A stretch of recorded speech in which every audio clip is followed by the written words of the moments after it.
Na obscura e sombria cidade de Eldrida, onde a neblina se acumulava como um manto eterno sobre as ruas, erguia-se uma mansão, a Casa Sombria, que pairava acima do resto da cidade como uma sombra presunçosa.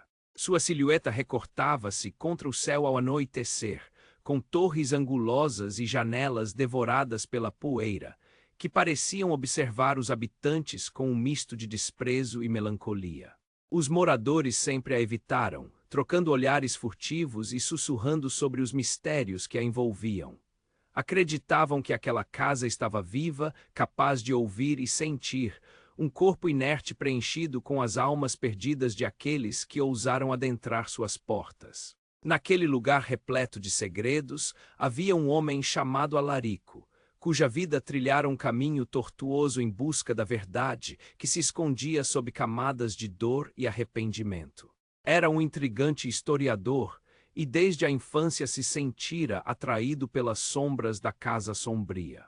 Ao chegar o crepúsculo, quando os sinos da igreja ressoavam, convocando os fiéis à oração, Alarico se via em longas caminhadas pelas ruas, frequentemente diante da ominosa mansão, seus olhos vagando ansiosos pelas sombras que dançavam atrás das janelas empoeiradas. Foi em um inverno rigoroso que, tomado por uma coragem inesperada, decidiu cruzar o limiar que separava o mundo exterior do sinistro abrigo que parecia banir qualquer esperança.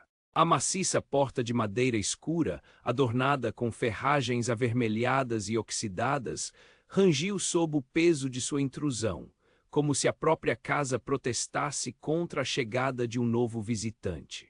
Ao adentrar, o odor de mofo e madeira apodrecida invadiu suas narinas, fazendo seu estômago revirar-se. Cada passo ecoava em um silêncio absoluto, interrompido apenas pelo sussurro distante de uma brisa que parecia lamentar a invasão. Com uma lanterna nas mãos, Alarico viu as sombras revelarem móveis cobertos por lençóis brancos, como espectros adormecidos em seu último repouso. Ele se movia devagar, observando retratos emoldurados cujos rostos pareciam segui-lo com olhares vazios, repletos de uma dor que transcendia o espaço-tempo.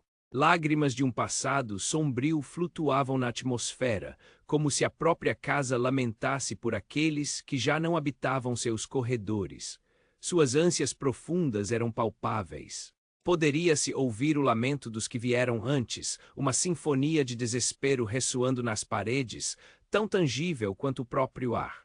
Movido por uma mórbida curiosidade, Alarico decidiu explorar cada cômodo, cada canto obscuro. Ao atravessar um corredor, ouviu um sussurro, um chamado trêmulo que vinha de um dos quartos adiante. Hesitante, mas incapaz de ignorá-lo, aproximou-se lentamente. A porta entreaberta revelava uma luz tênue, quase sobrenatural, que dançava no chão em um padrão hipnotizante. Ele empurrou a porta e entrou.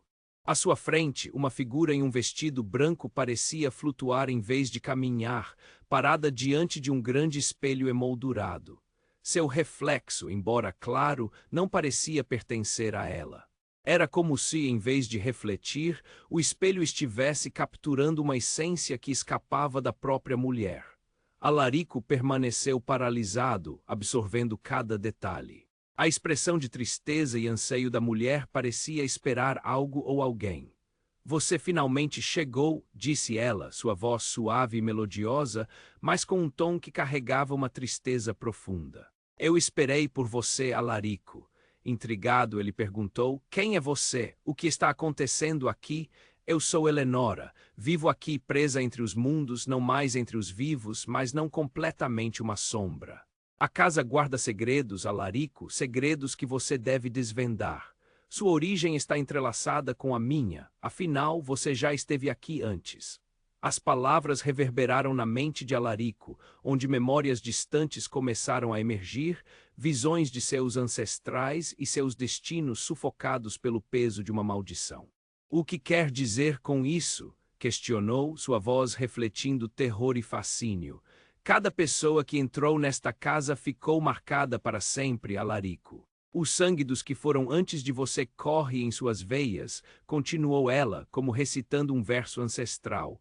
"A casa não esquece." Nós, seus habitantes, temos o dever de contar nossas histórias de dor, perda e, acima de tudo, arrependimento.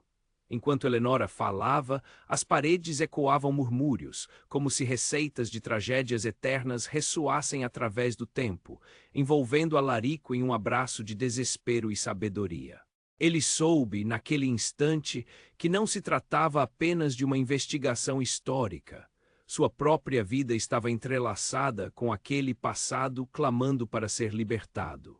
Ao aceitar esse obscuro destino, Alarico percebeu que algo mais o aguardava, uma verdade que habitava as sombras de sua mente. Eleonora ofereceu-lhe um contrato silencioso.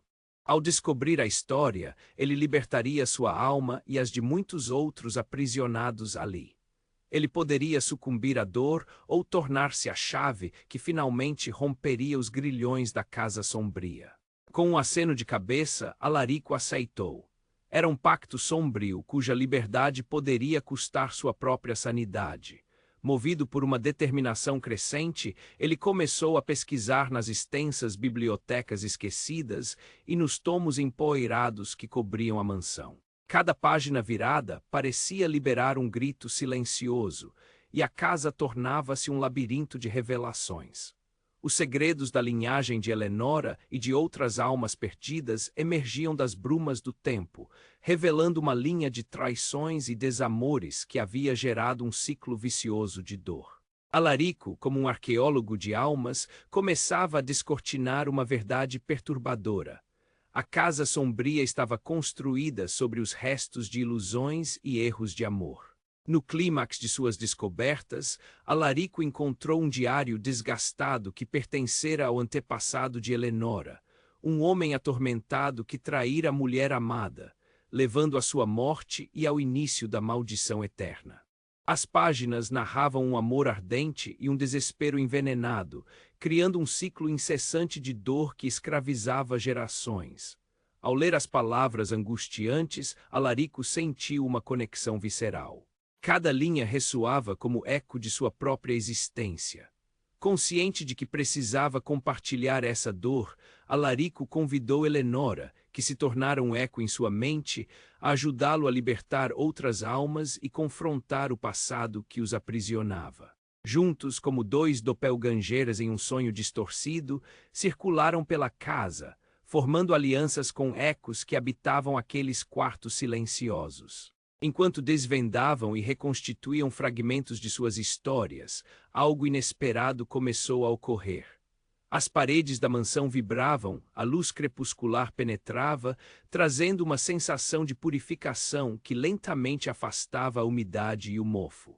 Era como se a casa estivesse respondendo aos apelos de sua renovação, a dor finalmente cedendo lugar à esperança. Entretanto, quando Alarico estava prestes a completar sua tarefa, uma sombra ameaçadora surgiu. Era um espírito que não se conformava em abandonar aquele lugar de dor, o próprio traidor que causou a maldição. Com olhos ardentes de fúria, lançou-se contra eles, atacando não fisicamente, mas com uma energia sombria que penetrava em suas mentes, fazendo Alarico questionar sua sanidade. As memórias da dor acumulada assombravam cada canto de sua existência. No último momento de luta, quando a linha entre a realidade e a alucinação parecia se desfazer, Alarico fez uma escolha. Virou-se para Eleonora e, com tudo que aprendera, reconheceu o poder do amor que poderia transcender o ódio. Em um gesto decisivo, pronunciou as palavras que uniriam os ecos das almas e libertariam a Casa Sombria de seu ciclo sufocante, entregando à luz as sombras aprisionadas. Assim, em uma explosão de luz até então desconhecida, viu Eleonora transformar-se em uma essência brilhante. Mas, à medida que se desvanecia, ela sorriu, seus olhos exprimindo não mais dor, mas uma paz que ressoava no ar. Finalmente, Alarico estava sozinho, mas a casa não parecia mais opressiva. A cada passo, o fardo se dissolvia, libertando-se das correntes que o aprisionavam. A mansão não era mais um local de dor e sofrimento, transformara-se em um santuário de memórias. E enquanto a noite caía sobre Eldrida, Alarico desvinculava-se da casa, a neblina dissipando-se ao seu redor, levando consigo os ecos do que fora. Porém, em meio à tranquilidade que começava a se instaurar, um único pensamento perdurava em sua mente, um sussurro que jamais o abandonaria. Teria realmente se libertado? Ou estaria eternamente preso à casa sombria, guardando segredos que não deveriam ser revelados? Essa dúvida pairava no ar como uma sombra persistente, insinuando que de algum modo o ciclo nunca terminaria de fato. E assim termina nossa história, lançando uma pergunta a ecoar no ar frio da noite: quem é verdadeiramente livre em um mundo cercado por sombras?